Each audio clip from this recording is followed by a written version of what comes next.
Princess Anne, Prince Harry, and William break their silence and stun the world.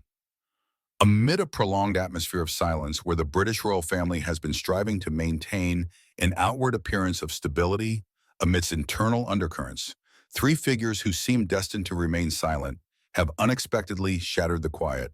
Princess Anne, Prince Harry, and Prince William, three faces representing distinct facets of the royal family, have spoken out simultaneously. This is an unprecedented event in the recent history of the monarchy, not through formal interviews, not in ceremonial speeches, but through candid revelations, confessions, and actions that have left the United Kingdom in a state of shock. Princess Anne, the steely woman known for her resolute, reserved nature and unwavering loyalty to the monarchy, has unexpectedly made statements revealing deep concerns about the future of the royal family. At the same time, Prince Harry, who has long distanced himself from the royal fold, has displayed a contradictory stance, both critical and seemingly seeking reconciliation. Meanwhile, William, the heir to the throne, has unexpectedly shown emotion, a rare occurrence for someone who consistently projects calm. Three voices, three attitudes converging at a pivotal moment, prompting the inevitable question: what is truly happening behind the doors of Buckingham Palace? Could this be the warning bell for a monumental transformation within the British royal family, where cracks are becoming more visible than ever? At first, he said nothing. He couldn't speak. His eyes scanned the faces in the room, some familiar, some cold, some veiled by the formality of the crown. No one was sterner than the resolute gaze of his aunt, Princess Anne, seated with perfect posture in the gallery. There was no judgment or sympathy in her expression, only the silent weight of duty. Then came the tear. Just one, a single line tracing down his cheek, catching the light as it fell. What he held in that envelope, according to those close to the case, would change everything. Not just the public's perception of Meghan Markle, not just the crumbling image of the Sussex family, but a defining moment in Harry's life. A point of no return where love, loyalty, and lineage collided head-on. What could have driven the Duke of Sussex, who once fiercely defended his wife, to hand over messages so incriminating that they left the courtroom in stunned silence? What in those messages caused seasoned lawyers to visibly recoil and royal advisors to bury their faces in their hands? Why did Prince Harry feel he had no other choice to understand the storm that erupted in that courtroom? We must trace the moments leading to this collapse, to the growing isolation Harry felt in his Montecito estate, to the late-night conversations he had with Princess Anne, and to the quiet, careful encouragement from Prince William. We must follow the pressure, the weight of thousands of headlines, the erosion of trust, and ultimately, the painful realization that Harry may have been part of something far more manipulative than he ever imagined. This is not just another dramatic footnote in the complex history of the modern monarchy. This is the earthquake that shook Buckingham Palace to its roots, a betrayal from within, the shattering of sacred family bonds, and a confrontation so emotionally charged that even the stoic Princess Anne wiped away a tear after Harry spoke. The media had been buzzing for weeks. Whispers from court insiders hinted that something monumental was brewing, but no one, not even the most seasoned royal reporters, could have predicted the scale of what would be revealed.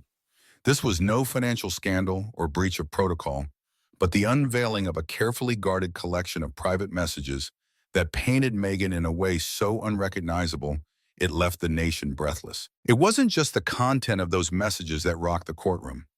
It was that Harry provided them, not reluctantly, not under subpoena, but willingly. A brief note attached to the sealed documents, written in his own hand, read, "This is all I can give you. I'm sorry."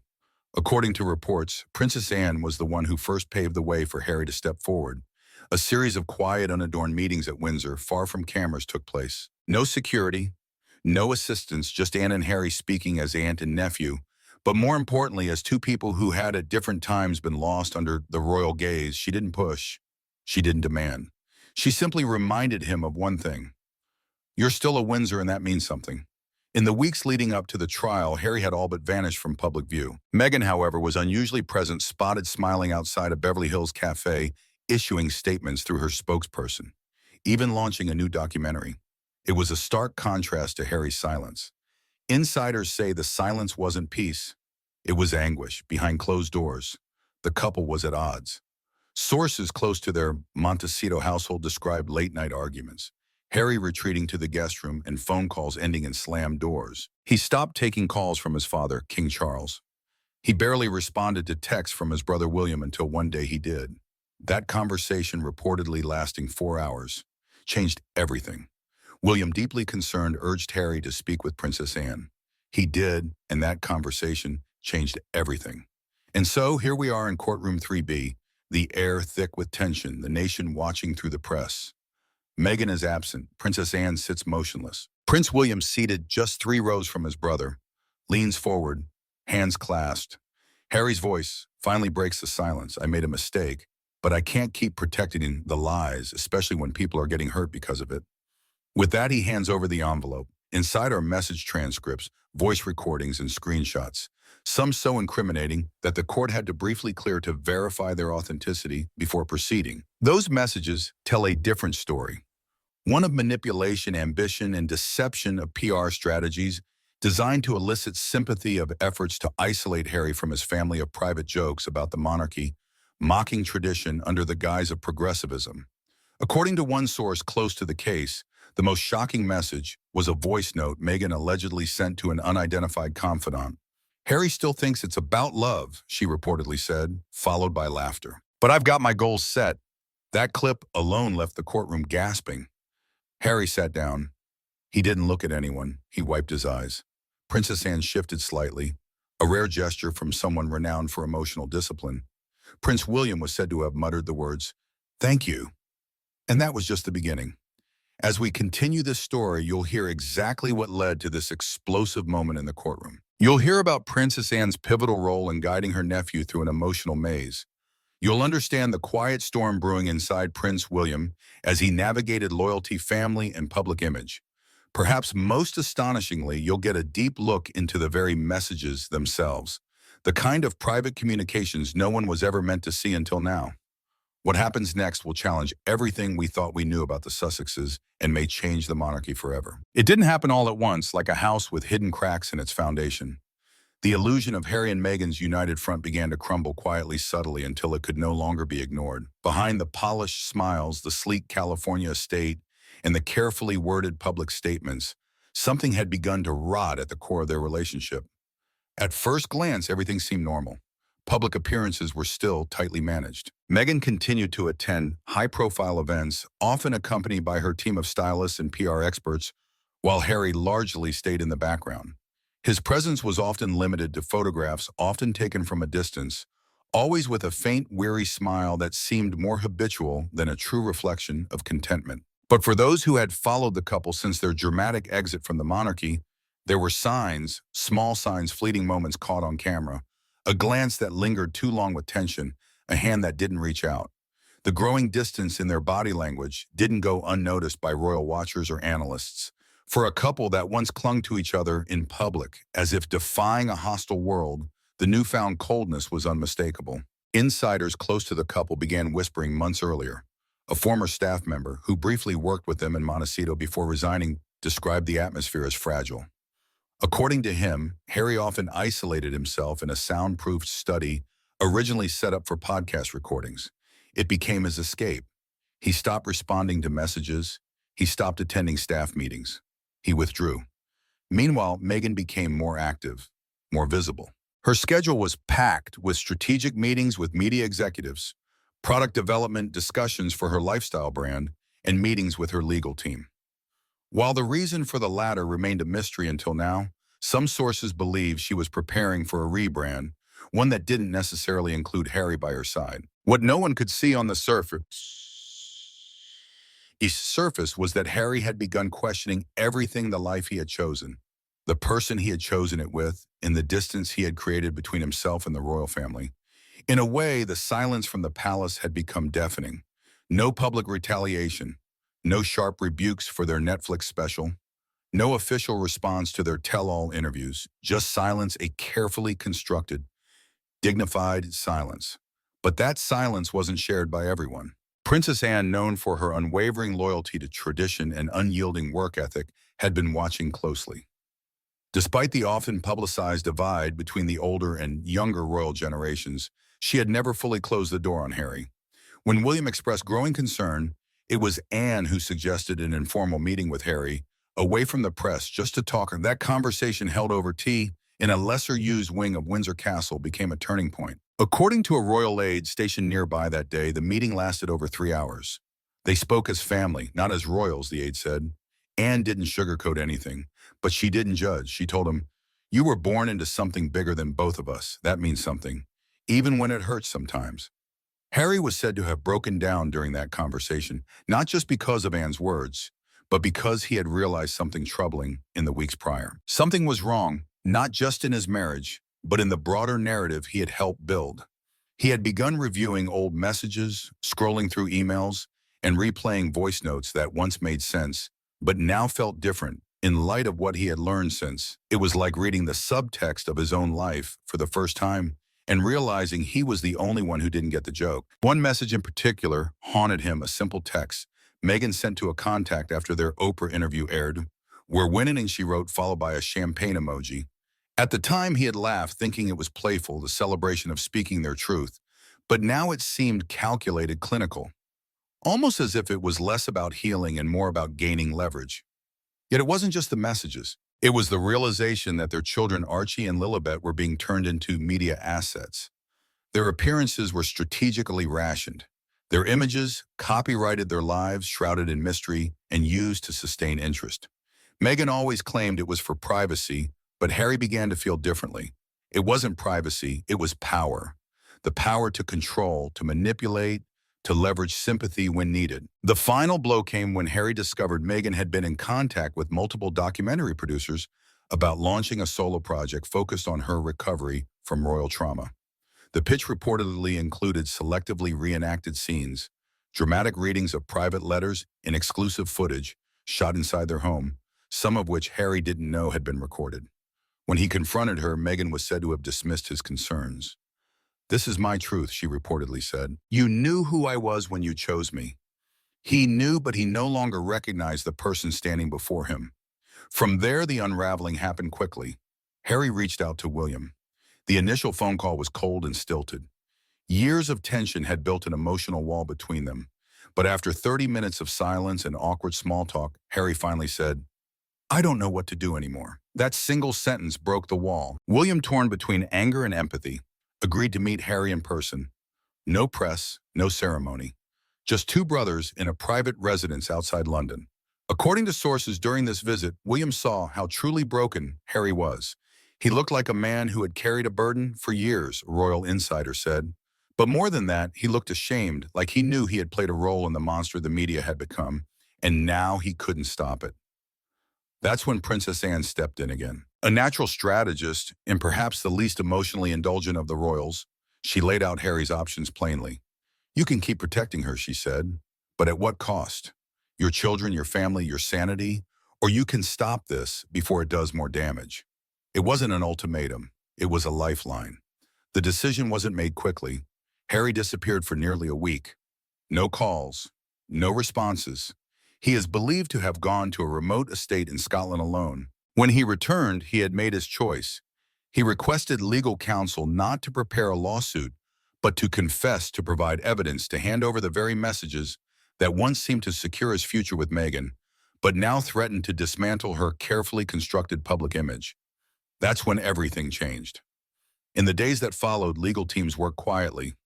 Documents were authenticated, voice notes analyzed, all kept under strict confidentiality to prevent leaks. Meghan, still unaware, continued her public schedule. A podcast recording, here a private dinner there, smiling, polished, perfect. But the crack had become a fault line, and soon it would become an earthquake. It unfolded quietly. No alarms, no grand announcements, just a few lines of text buried deep in a document handed to the prosecution's legal team. But that's how the biggest explosions begin. Not with noise, but with silence, a cold, pregnant pause before the thunder. The message in question wasn't even sent directly to Harry. It was a screenshot forwarded a chance discovery that landed in Harry's lap as he sifted through the digital wreckage of a former assistant's iCloud account, a long-forgotten backup. Meghan had once used the assistant's phone during a device transition, and some of those messages had been inadvertently stored. That alone wasn't unusual. What was unusual was the recipient's name, Strategy Chat, Inner Circle. It sounded innocuous, but as Harry clicked through the messages, his heart began to race. These weren't casual texts, these were strategic blueprints. Carefully worded discussions, not just about public relations. They were about manipulation, not of tabloids, not of critics, but of him. He scrolled. The words blurred. The tone in the messages was transactional, almost corporate. Meghan's name appeared repeatedly, her messages peppered with emojis, humor, and a chilling detachment. In one she wrote, "He'll do it. Just cue the right emotion." I know exactly which one. The group responded with laughing emojis and thumbs up. That was the trigger. That single line was the beginning of the end. Harry sat frozen. He wasn't just reading about himself, he was reading about how he had been used, emotionally groomed, pulled into a narrative he thought he was helping write, when in reality, he was just a character in someone else's script. At first, he didn't know what to do with it. His fingers hovered over the phone. Should he delete it? Should he confront her? Should he bury it and pretend he never saw it? That had been his pattern in the past. Deny, ignore, move forward, keep the peace. But something in him had shifted. It wasn't anger or even betrayal. It was clarity, an almost cold, lucid realization that he had reached a point of no return. The weight of it was immense. He stood, paced the room, then sat back down, this time with a notebook. He began writing everything down. The messages he recalled, the incidents that had felt off in the past, the instructions she had given to staff on his behalf, the media requests with specific tweaks.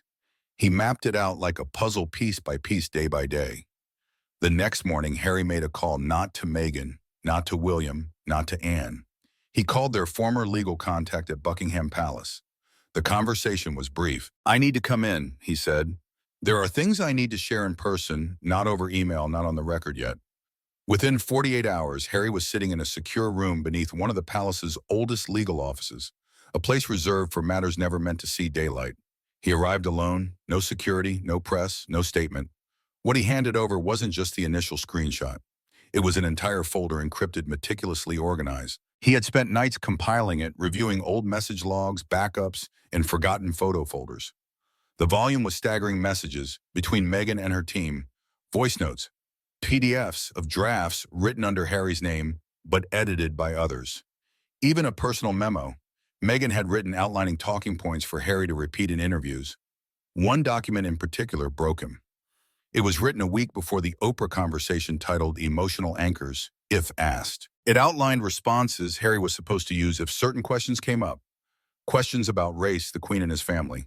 The phrases were carefully crafted to evoke sympathy. Some even quoted directly from real trauma stories Meghan had heard from others. Repurposed, rephrased, and fed to Harry as a script. The realization was too much. He closed the file. He asked the lawyer if he could be alone. For 15 minutes he cried, not out of guilt, not out of anger, but out of the soul-crushing pain of understanding that even the most private parts of his story might never have truly been his.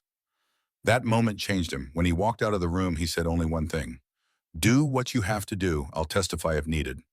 Meanwhile, back in Montecito, Meghan had begun preparing for what she called her next evolution. According to sources close to her, she had been planning a solo move for months, discussing with brands, pitching a memoir, shopping lifestyle content centered around her as a survivor, leader, and mother. She wasn't blindsided by Harry's emotional withdrawal. She attributed it to stress, pressure, perhaps even a midlife identity crisis. What she didn't know, at least not yet, was that Harry had moved beyond silence, that he had opened the door to something that could destroy everything she had built since leaving the monarchy. The final moment before the explosion came in the form of a simple letter sent from the royal legal team to Meghan's lawyers. It was a standard notification of document submission, but the contents of the envelope were anything but standard. It included the messages Harry had provided, and her signature was on them. At first, she denied it, calling it fabrication, accusing Harry of manipulation.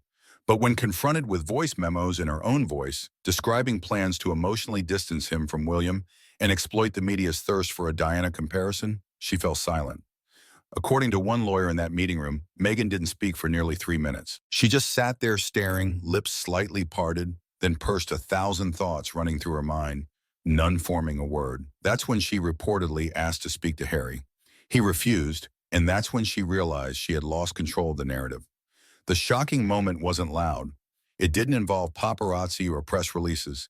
It didn't include slammed doors or social media statements. It was quiet, a deadly quiet, the kind that signals a storm, Unlike any other, the kind that says, it's too late to stop now. Just days later, the press began to catch on. Whispers of a joint statement from Prince Harry sent shockwaves through the media. Reporters scrambled. Pundits speculated, but no one knew the gravity of what was coming. Only those inside the palace knew the truth, that the envelope Harry carried into court didn't just contain evidence, it contained his soul, his regret, and his repentance. Once it was opened, there was no going back. Courtroom 7A that morning was eerily still. No clicking cameras, no whispers, just the echo of polished shoes on marble floors, the distant gavel from another room, and the murmur of legal teams arranging files. Most of those present didn't grasp the gravity of the moment, at least not at first. Some thought it was just another discrete royal matter, perhaps a property dispute, a minor lawsuit, or a privacy hearing. But then the names started circulating. Prince Harry, Meghan Markle, evidence submission, the air shifted. Security was tighter than usual. Everyone entering was checked twice, scanned, and rechecked. The royals had made it clear this wasn't just a private proceeding, but a delicate act of national protection. No leaks, no reporters, no phones. Harry arrived through a discreet underground entrance, wearing a simple dark suit, no tie. His face was pale, his eyes sunken with exhaustion, but his posture was steady. He wasn't the defiant royal who once shone with pride in post-exit interviews. He looked like a man who had aged a decade in mere months. 3 people entered after him: his legal counsel, a personal advisor appointed by the palace, and most notably, Princess Anne. She wasn't required to be there. She wasn't subpoenaed, but she came. According to sources, she had quietly insisted on being present to support not as a royal, but his family. Her presence in the back row of the gallery said it all. No words were exchanged between her and Harry as he passed, but she gave a slight nod, a gesture of solidarity, restrained by formality. At exactly 9:12 a.m., the proceedings began. The judge, known for his caution and deep knowledge of high-profile cases, addressed the court with a tone that signaled this was no ordinary trial. We are gathered here today under sealed proceedings at the request of the royal household and with the cooperation of the Duke of Sussex. The nature of the evidence to be considered is classified until its authenticity and context are fully determined. Harry sat at the witness table, not flanked by his legal team, but alone. The courtroom fell silent as he stood and took the oath, his voice barely audible at first. Prince Henry Charles Albert, David of Wales, do you solemnly swear that the evidence you are about to submit is true, accurate, and given voluntarily by you? He replied simply, I do. There was a pause, then the judge signaled for the envelope. It was brought forward not by Harry's lawyer, but by Harry himself. He stood, walked a short distance to the bench, and gently placed it in the judge's hands. Observers noted he hesitated for a moment, his fingers lingering on the envelope before finally letting go. Inside were 67 printed messages, 26 voice recordings, and a USB drive with additional corroborating documents. The contents had been vetted behind closed doors in pre-hearing meetings with prosecution representatives. This moment marked the formal submission, the act of entering those items into the public record, even if the public wouldn't see them for some time. The judge opened the folder and read aloud the accompanying summary. This file contains physical evidence voluntarily provided by the Duke of Sussex, demonstrating a pattern of strategic manipulation, emotional coercion, and deliberate misinformation by an associated party currently under review. No names were mentioned, but everyone knew what associated party meant. What followed was the reading of selected excerpts from the messages, each one sending deeper ripples through the courtroom. The first message, dated August 2021. He keeps talking about William like he's waiting for a call that'll never come. I can use that. If he feels abandoned, he'll never go back. The fifth message, dated November 2020. The media storm is perfect. Every time I cry on camera, they eat it up. That's our power source. The 11th message, dated just before the Oprah interview. Have him mention the necklace Diana gave him. It'll tie the public's emotions to ours. It's brilliant. A stunned silence enveloped the room.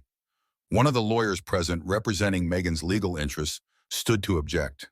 But before he could finish his sentence, the judge raised a hand. These messages have been vetted. They have been authenticated. Objections are noted but overruled for the purposes of internal disclosure. Harry didn't say much. He didn't elaborate unless directly questioned, but his face said more than any testimony could. Each time a message was read aloud, he flinched. At one point, during the reading of a voice recording, where Meghan's voice allegedly said, "He's a sweet fool when he thinks it's all real." Harry bowed his head and wiped his cheek. A recess was called. During the break, Princess Anne was said to have left her seat and joined Harry in a quiet consultation room. Though the walls were soundproofed, a member of the court's internal staff later confirmed what many had guessed. She took his hand and said, "You did what your mother would have done. You told the truth." When the session resumed, the USB was plugged into a monitor and reviewed only by court officials. No one else was allowed to see the screen, but the officials' whispers and gasps revealed the weight of what they were viewing. It included behind-the-scenes footage from private shoots at the Sussex estate, videos showing Harry rehearsing lines clearly written on cue cards, Meghan adjusting lighting and prompting him with facial expressions. These weren't documentary moments, they were rehearsals. Perhaps the most damning clip was a recording time-stamped 6 months after Lilibet's birth. In it, Meghan was heard discussing legal rights to the child's public image, suggesting trademark filings, licensing plans, and even the potential to brand her as a young royal, akin to historical figures. Harry was unaware this conversation had been recorded. His face went pale as the recording played. He blinked rapidly, swallowed hard, and leaned forward, resting his forehead on his clasped hands. It wasn't rage that consumed him. It was sorrow. The judge asked if he needed a break. He shook his head. When the recording ended, a long silence followed. No one spoke. Not the lawyers, not the staff, not even the judge. It was Princess Anne who finally broke the silence. She stood formally requesting to address the court as a concerned family member. Her statement was brief, but resounded through the room like thunder. This is not merely a legal reckoning. This is a moral reckoning. The monarchy has endured criticism for its silence, for its stoicism, for its tradition, but it cannot endure manipulation of this nature, especially from within. My nephew has shown a rare kind of courage today, and we have a duty to protect what remains of his integrity for his sake and for the sake of this institution. No one interrupted her. After her words, the hearing adjourned for the day. Harry didn't linger. He nodded once to the judge, grabbed his coat, and exited through the same underground corridor he had arrived by. No cameras caught him. No statement was issued. But within hours, the story had leaked, not the contents, but the shockwave. Prince Harry submits, sealed evidence in court, trended on every platform within minutes. Speculation exploded. Royal commentators, former aides, psychologists, and social media influencers dissected every possible angle. But those in the courtroom that day didn't need to speculate. They had witnessed something few ever do, a prince surrendering not his crown but his pride, his illusions, his silence in exchange for the truth. For years, Princess Anne has been an emblem of strength and discretion in the royal family.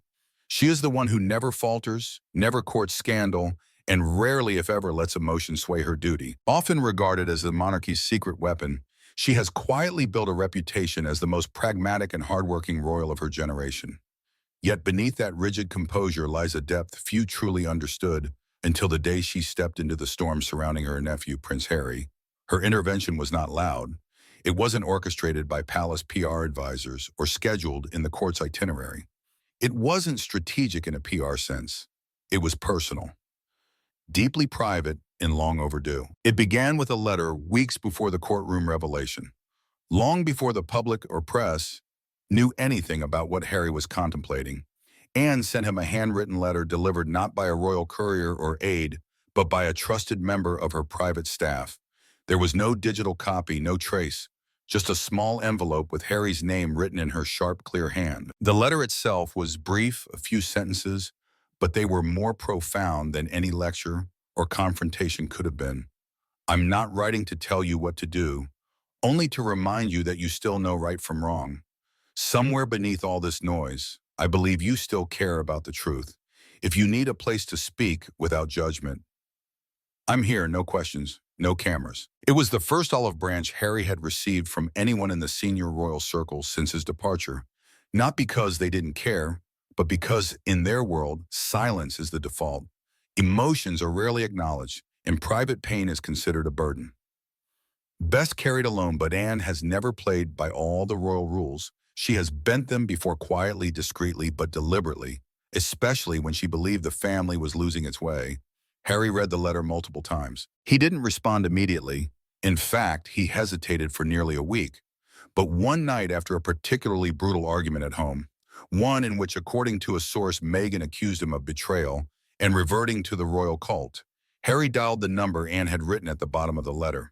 She picked up after the first ring. They spoke for hours, not about the case, not about Meghan, not even about the palace.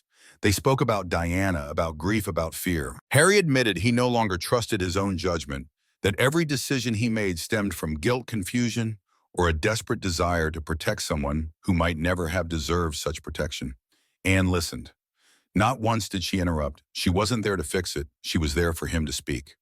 Eventually, she invited him to Gatcombe Park, her private estate in Gloucestershire, far from the formalities of Windsor or the press-filled corners of London. There, over a quiet weekend, the real intervention began. It didn't start with confrontation. It started with silence. Long walks through the rolling hills of the estate, shared meals sitting in the drawing room with tea and no agenda. On the second evening, Anne finally spoke up. "Do you know what I've always admired about you?" she asked, setting her cup down. "You've never been afraid to break the mold, but you forgot that breaking things is the easy part. Building something lasting, that's the hard part." Harry didn't respond immediately. He just nodded, staring into the fire, and continued. "This family has made mistakes. God knows I've seen more than I've shared, but what you're facing isn't a mistake. It's a choice, and only you can make it." That's when Harry opened up to her fully, the messages, the recordings, the realization that his entire life for the past 4 years had been staged like a campaign, down to the emotional lines he was fed to repeat. He admitted he didn't just feel betrayed by Meghan. He felt complicit in a public manipulation that had hurt those he once loved, including his brother and father. Anne said something in response that Harry would later echo in court, though unattributed. "You can't control how the world sees you, but you can control whether the person you see in the mirror is still someone you respect." Those words haunted him. After the weekend, Anne didn't pressure him to act. She didn't hand him a list of steps to follow. She didn't consult palace advisors or push him to return. Instead, what she did was far more powerful. She left the door open and Harry walked through. In the days that followed, Anne became his quiet guide through the storm. She arranged secret meetings with court lawyers. She coordinated secure communication lines so he could submit evidence without alerting outside parties. She met privately with William to prepare him for what was coming and to ensure his brother's emotional response didn't derail the chance for healing. But perhaps most crucially, she gave Harry something no one else could in a long time: a sense of dignity. When the court date arrived and Harry asked her to be there, not as a royal, but as his aunt, she didn't hesitate. She cleared her schedule, canceled appearances, and communicated through private channels that she would attend as Miss Anne Elizabeth, Alice Louise, not as a princess. It was a subtle but powerful distinction. Her presence in the courtroom wasn't just symbolic. It was a message not just to Harry, but to the entire royal family and the public watching from the shadows. Accountability doesn't mean exile. The truth, however inconvenient, deserves to be spoken. After the proceedings, when Harry emerged visibly shaken, Anne didn't speak to the public. She didn't wave to cameras or issue a press statement.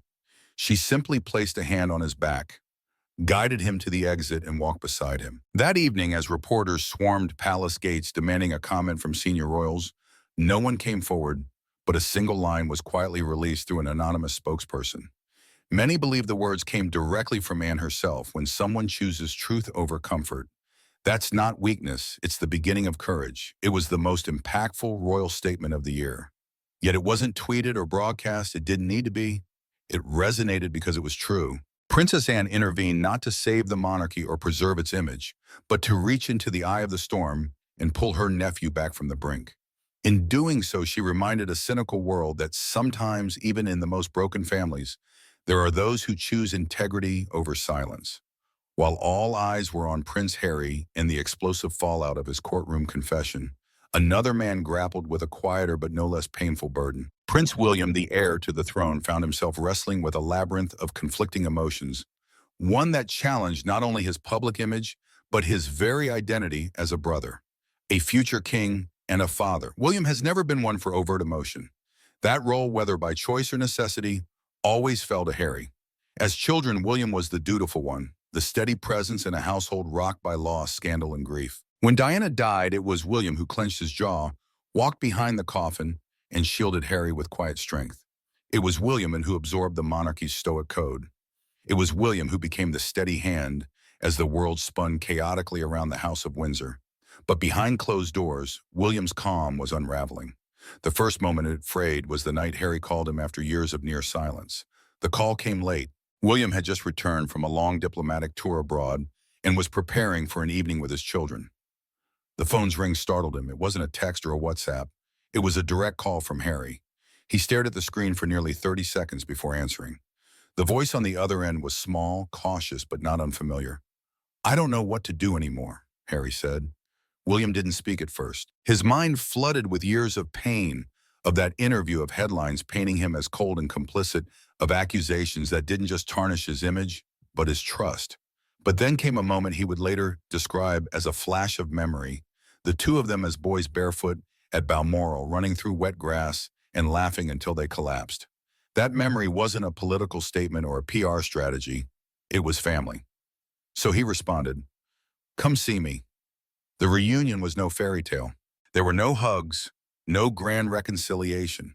Just two brothers in a dimly lit room with guards outside, sitting across from each other with untouched cups of tea. Harry spoke first, not to justify, not to explain, just to tell the truth. He told William everything, the messages, the manipulation, the realization that he had been part of a fantasy constructed to serve someone else's ambition. He confessed that he no longer trusted his own decisions, that he had felt trapped for years, and that somewhere along the way he had lost who he was. William listened, and as he listened, he experienced a strange and painful mix of relief and sadness. Relief that his brother still had a conscience, sadness that it had taken Harry so long to find it. But buried beneath it all was something William hadn't expected to feel: a guilt.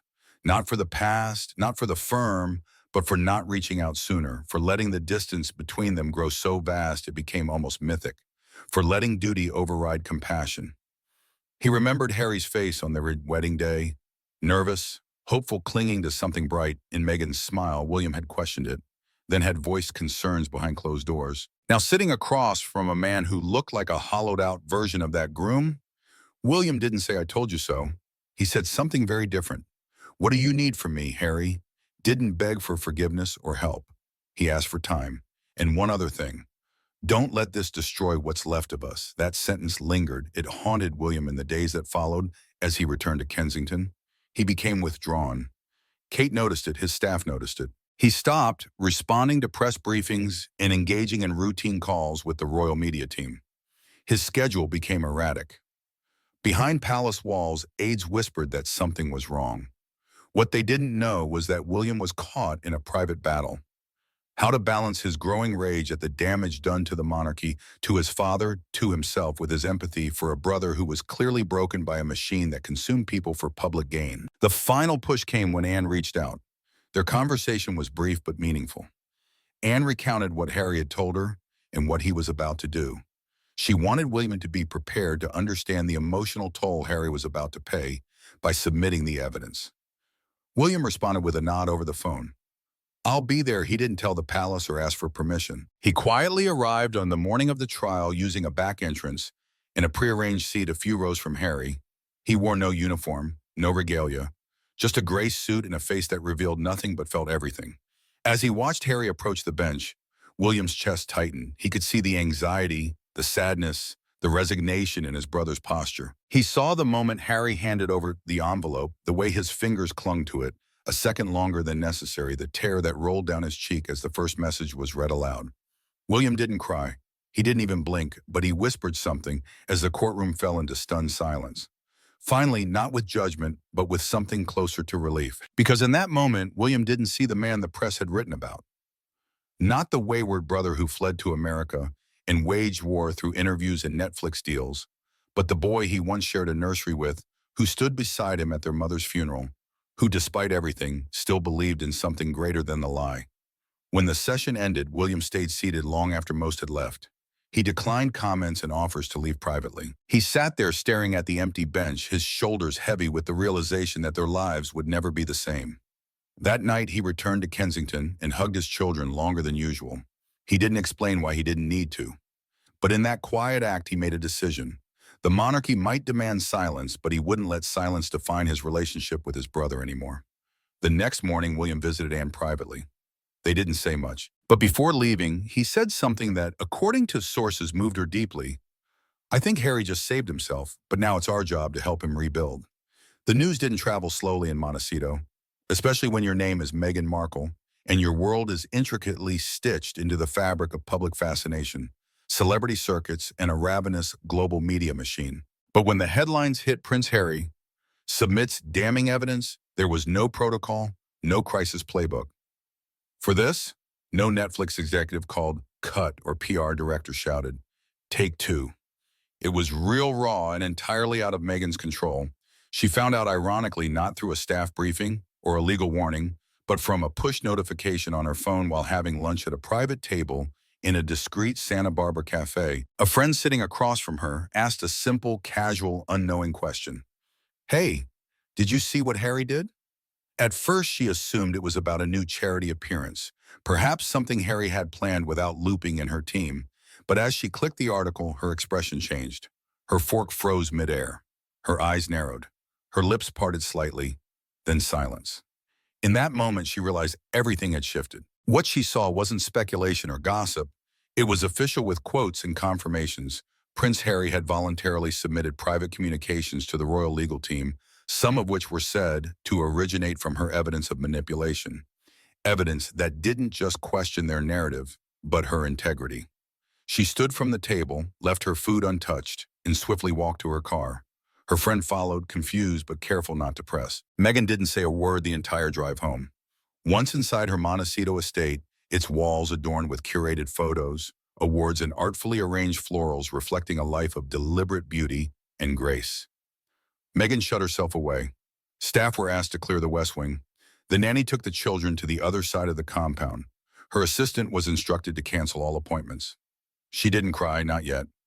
Meghan Markle wasn't one to cry unprompted. She processed first like an actor between takes, running her lines, recalling her cues, adjusting her tone. She went to the bedroom, sat on the edge of an Italian chaise and opened her laptop. The headlines were everywhere: Prince Harry, breaks, silence courtroom, gasps at Meghan's messages, Princess Anne praises, nephew's courage and shocking testimony, Meghan alleged to call Harry emotionally weak in private talks. For the first time in a long time, Meghan wasn't ahead of the story. Her team mobilized within hours. Zoom calls were set up. Emails were sent.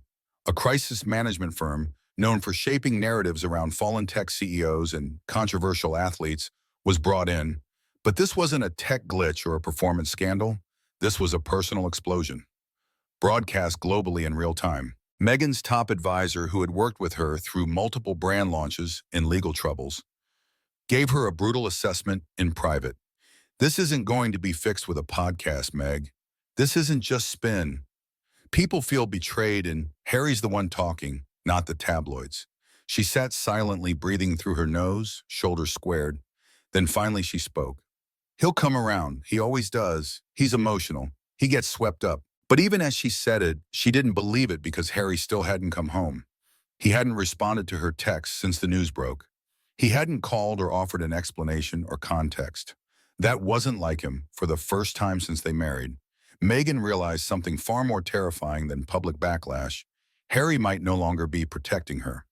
Without that shield, everything else could collapse. In the days that followed, she issued no statements, no Instagram posts, no press releases. Her silence was deliberate, but not strategic. It was reactive.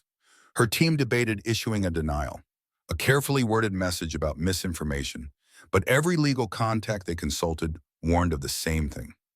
Anything you say can and will be used against you if more evidence comes out, and evidence, it seemed, was still emerging behind closed doors. Meghan paced. She made calls reaching out to old Hollywood contacts, hoping for coverage that could soften the blow. Some responded, others were polite but distant, some were brutally honest. "This is messy, Meghan. People aren't sure what's true anymore." That sentiment echoed through the entertainment world. Studio executives she'd once courted for projects suddenly pushed meetings to the next quarter. Fashion collaborators paused campaigns. Potential investors in her brand initiatives froze their contributions. She was now toxic. Worse, the one person who had always stood by her had become the one who threw her into the fire. Friends tried to reassure her. "You're strong, you'll bounce back. People forget. Look at those who've been canceled and come back stronger." But Meghan wasn't just facing the public. She was facing the crown, the institution she had spent years dismantling. Now they had receipts, and they weren't talking anymore. They were letting the evidence speak when news leaked that Princess Anne had quietly supported Harry. Meghan was said to have lost her composure in front of her assistant. "She's hated me from the start. She never respected me. She wanted this." But deep down, Meghan knew it wasn't about Anne. It was about the house of cards collapsing piece by piece. She tried calling Harry multiple times. Each call went unanswered. She left voicemails, long emotional ones. One was said to end with her saying, "Don't let them win. Harry, don't let them turn you against me." Still no response. Her lawyers tried contacting Harry's team, requesting clarification on exactly what had been submitted and whether Meghan's statements had been misconstrued, but the silence was deafening. Harry was no longer shielding her. One night in the privacy of her marble-tiled bathroom, away from the prying eyes of staff and advisors, Meghan finally cried, not out of grief, but out of fear. Fear of exposure, fear of isolation, fear that the fairy tale she had so carefully constructed was being rewritten before the world. This time she wasn't the author, yet even through the tears her mind was working. There was still an audience, still a brand. Her team floated ideas for an exclusive interview, a second memoir, a sit-down with Oprah, or even a documentary series where she could reclaim her truth. But those ideas now rang hollow because without Harry by her side, without the narrative of mistreatment and love against the odds, the story didn't resonate as it once did. It felt desperate, fabricated, exposed. And Meghan Markle, with all her media savvy, knew one thing with absolute certainty. Once an audience senses desperation, the illusion vanishes. In an age of endless gossip and embellishment, few things cut through speculation like cold, irrefutable evidence. That's what made the contents of Prince Harry's envelope so devastating. These weren't press leaks, rumors, or tabloid exaggerations. These were direct, traceable messages, voice recordings, screenshots, and handwritten memos, all tied to Meghan Markle and her private network, all authenticated through digital forensics, and all pointing to a truth far uglier than even the most jaded observers could have imagined. What the public eventually learned started as a slow leak through insider whispers. But within days of the trial, pieces of the evidence began circulating. While much remained sealed by the royals, enough emerged to paint a damning portrait. A portrait of manipulation, calculated media strategies, and a chilling level of emotional control.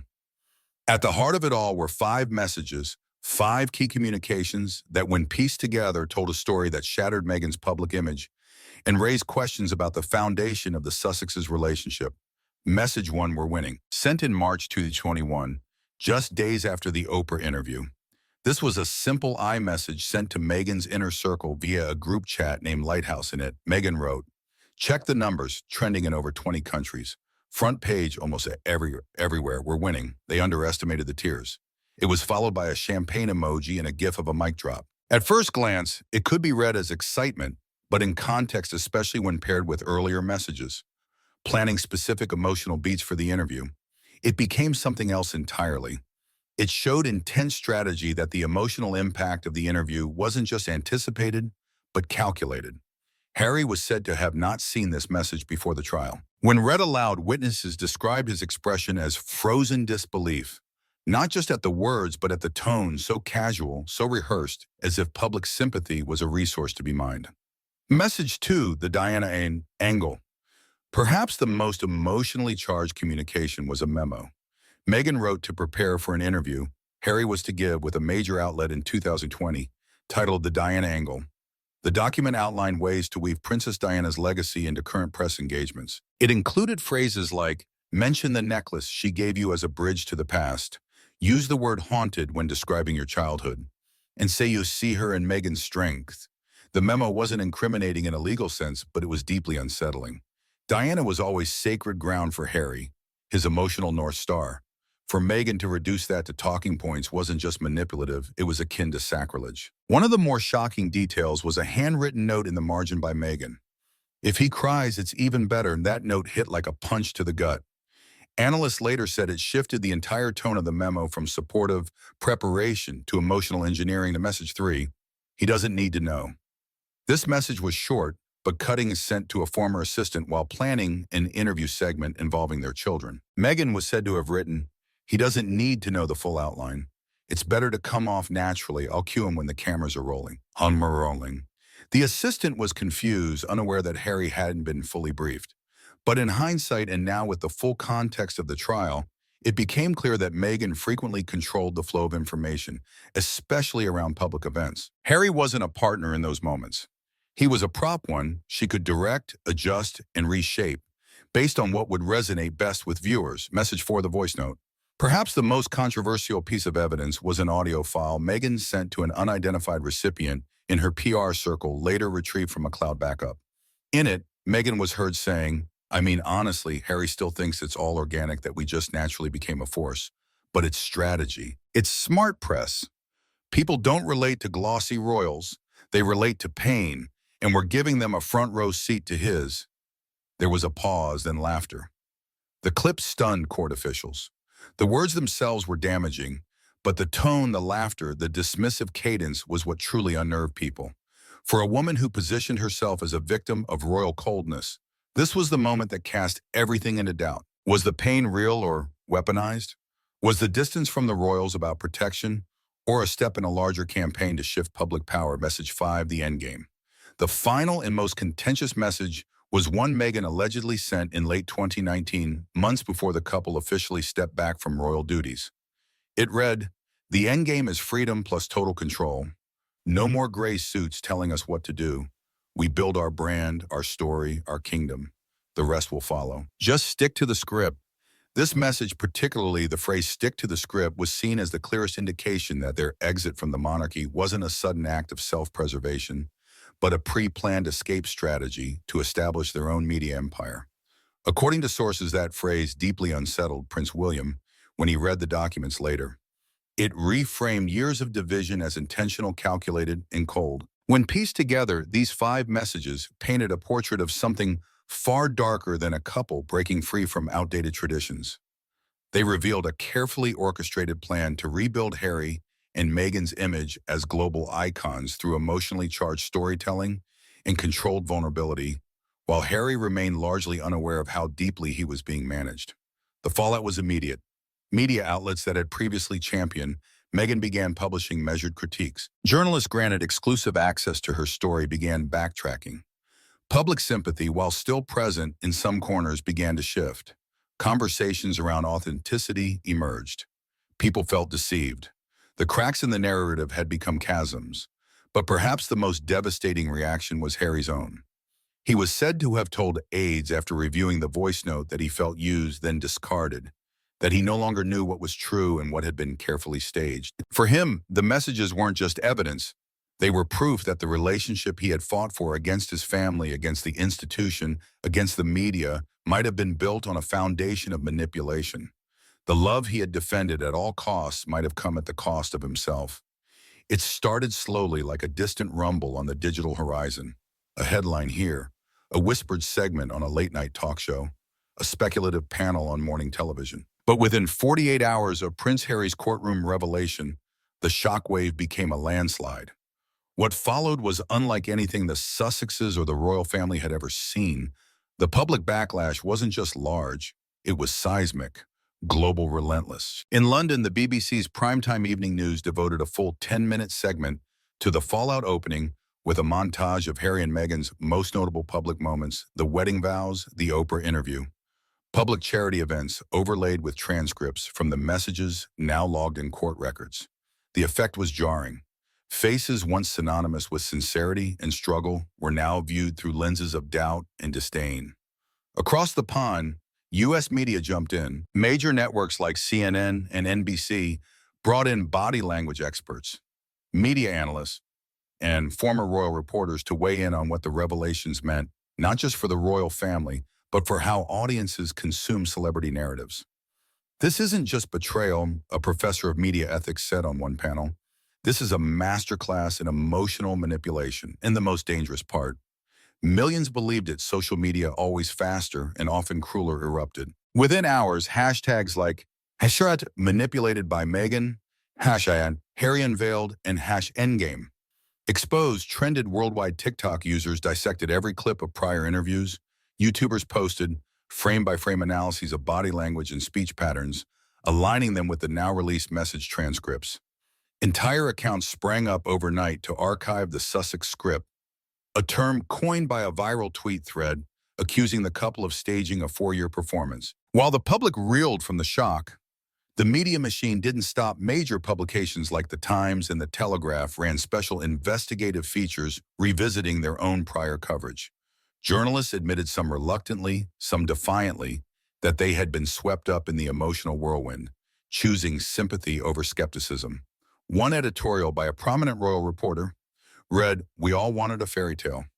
What we got was something else entirely." The tone shifted rapidly. Meghan, once beloved by progressive movements, became a lightning rod for controversy. What hurt her supporters most wasn't just the alleged manipulation, but the sense of betrayal.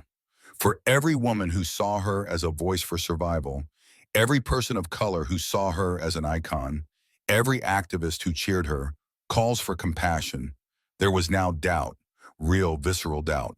A viral post written by a woman who had named her daughter after Meghan captured the heartbreak. "I believed in her. I defended her," I cried, watching her interview. "And now I don't know what's true. I feel like a fool." The commercial impact was immediate. Brand partnerships Meghan had negotiated quietly dissolved. Fashion lines distanced themselves. A major skincare brand was said to have signed a 6-figure deal days before the official launch of Meghan's new wellness series. The streaming giant that had bet heavily on the Sussexes documentary began internal talks about canceling the second season. Even Netflix, the company that had banked on the couple's star power, faced mounting backlash for platforming what some now called a carefully staged sympathy narrative.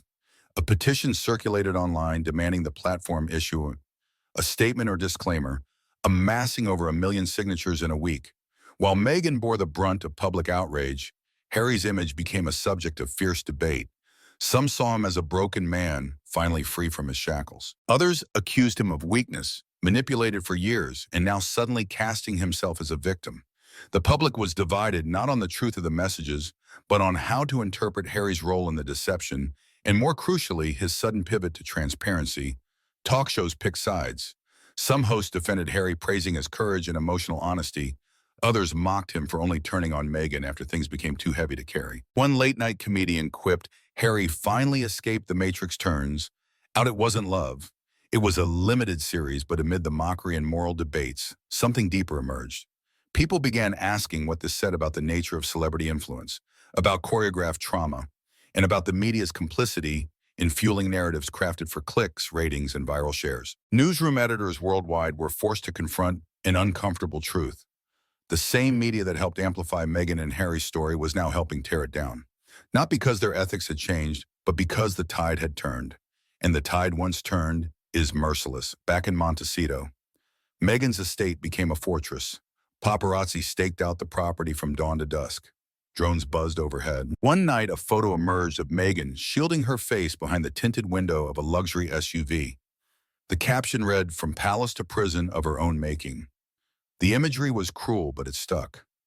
Meanwhile, Harry, who chose not to return to California immediately after the trial, remained in the UK. Under tight protection, his silence only fueled the frenzy. Where was he? Was he returning to royal duties? Was divorce on the horizon? Were custody questions at play? Every unanswered question became a headline. Talk radio exploded with opinions. In the UK, prominent stations accused the Sussexes of betraying the monarchy. In the US, some conservative pundits used the story as fuel for broader cultural debates. Meghan became a cautionary tale, a symbol of ambition gone awry. Harry became a case study in emotional manipulation and late-stage reckoning. Yet even as the world dissected their downfall, a core group of defenders remained those who argued the backlash was too harsh, too swift, too unforgiving, that mistakes were made, yes, but the hatred was disproportionate, that the same public that loved their love story now reveled in its collapse with unseemly glee. The tension between anger and compassion, justice and cruelty was the final knot in the story. Because even after the truth was laid bare, even after the messages were authenticated, the voices verified, and the tears shed in court, the world was left with one question no one could fully answer. How much of this was real? And perhaps that was the most painful part, that the line between performance and truth had been blurred so deeply, so publicly, that even the players themselves could no longer keep track. If the Sussexes' bombshell sent shockwaves globally, It triggered an earthquake inside Buckingham Palace, within the ancient walls of the royal state home to centuries of tradition, scandal, and survival. There was no time for shock. The monarchy's machinery had to respond quietly, strategically, and precisely. Damage control sharing within the royal institution has always operated like a Cold War, not one of aggression but of silence, optics, and controlled narrative flow. As Harry's testimony and the damning evidence against Meghan began dominating headlines across continents, there were no press conferences, no royal apologies, no direct acknowledgments, just movements behind velvet curtains and meetings held in private halls steeped in old power. The first response didn't come from King Charles or Prince William, but from Queen Camilla. According to insiders, she was one of the first to demand a containment strategy, not out of emotion, but out of pragmatism. This isn't just a family matter, she was said to have remarked in a high-level meeting. This is a threat to the institution. The meeting was held in a private room at Clarence House. Present were the palace's top advisors, media strategists, and select family members. The agenda was straightforward: how to protect the monarchy without adding fuel to the already raging media fire. Their biggest challenge was simple yet daunting. For years, the royals had adhered to the strategy of never complain, never explain. But this time, their silence was being read as guilt or complicity. The public wanted answers and fast. But what could they say? How could they distance themselves from the chaos without appearing callous? After all, the man at the center of the storm was still the king's son. Still, Diana's son to many. Still a broken boy, simply searching for the truth. The palace's internal media team drafted multiple versions of a possible statement. One expressed sympathy for Harry's pain, while quietly reaffirming the royals' commitment to truth. Another sidestepped Harry entirely and focused on the institution's resilience. A third took a sterner approach, emphasizing betrayal and the need for personal accountability. None were released. King Charles was said to have vetoed them all. This isn't the time for statements, he told his advisors. This is the time for stability. Instead, the palace opted for action over words. The first move was procedural. Meghan's remaining royal patronage's titles and symbolic roles which she held, despite stepping back, were formally suspended.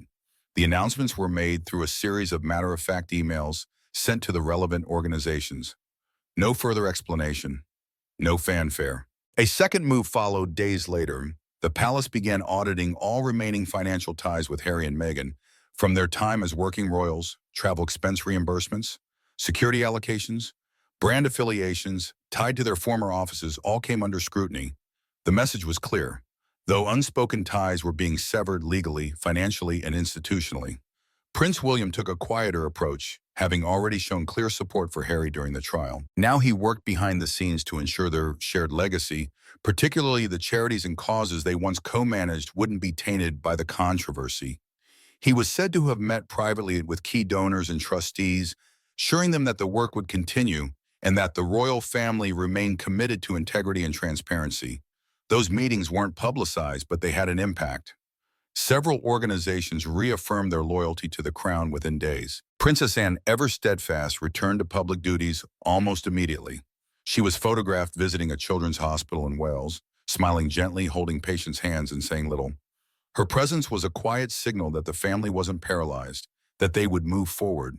But not everyone within the royal structure was aligned. Reports began emerging of tensions behind the scenes, particularly between more progressive staff who had previously advocated for open engagement with the Sussexes and conservatives, who now felt vindicated for having doubted the couple from the start.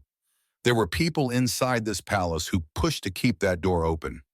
An anonymous source said, those people are quietly stepping back, now deleting emails, rewriting narratives. The inner workings of damage control extended beyond the palace walls. The royals' media alliances were reactivated. Longtime journalists who maintained cordial but cautious relationships with royal sources suddenly received basic briefings, carefully curated information packets, not accusatory but strategic. They included reminders of the Queen's disappointment over Harry's exit, private accounts of how staff were treated during the couple's brief tenure as senior royals, and documentation of Meghan's frequent staff and advisor turnover during her royal tenure. None of these packets explicitly stated guilt, but they didn't need to. The framing alone was enough to recast the narrative in a new light. The royals had tried and tried repeatedly to welcome and protect the couple. What happened next wasn't failure, but rejection. But damage control wasn't just external, internally. The family was fractured. Charles, though composed in public, was deeply affected. According to a source close to the king, he hadn't spoken directly with Harry since the court filing. He feels betrayed, the source said, but not for the reasons people think. Not for the throne, but for family, for trust. Privately, Charles began speaking more with William and Anne.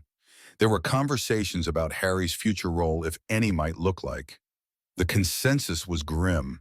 There's no path back to public royal duties, a senior aide stated bluntly. Then there were whispers about titles. Though Harry retained his Duke of Sussex title, even after stepping back, internal discussions began about the possibility of formally stripping it, especially as public pressure mounted around his revelations. The challenge doing so would be a legal and constitutional minefield. It would require parliamentary approval, draw global attention, and potentially create an emotional rift so deep that even Anne feared it might never heal. So the palace delayed. Instead, they began subtly shifting public perception.